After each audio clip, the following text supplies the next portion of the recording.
Hey devs, welcome back to another 3-Minute Thursday. I'm John Miller. This week, the Teams AI library has a new sample that shows how to use Azure OpenAI Studio to connect Azure AI Search and create an index to a custom PDF document or really any data that you want, but the sample includes a PDF document. So I'm going to go ahead and show you how to connect all that up. We're going to run it as a Teams app using Teams Toolkit. And if you want to jump ahead, you can go ahead and jump down to the description and check out the sample for yourself. There's a README included, so you can follow along.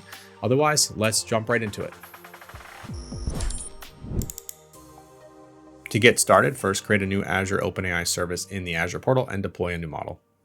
Next, create an Azure AI Search resource, which is used to search over custom data and augment the model's responses.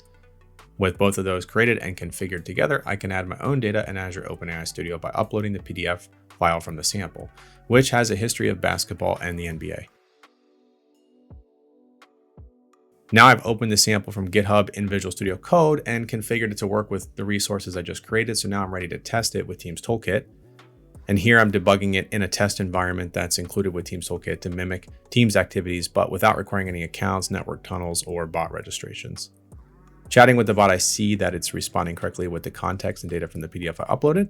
So now that I'm happy with that, I can go ahead and run it as an app, and I'm on my way to creating a custom copilot experience. There you go. That's another way that you can get started creating your own custom copilot. So if you want to follow along or try it for yourself, jump down to the description and check out the Teams AI library repo where this sample lives. Download Teams Toolkit for Visual Studio Code, and you'll be able to get started and do exactly what I did.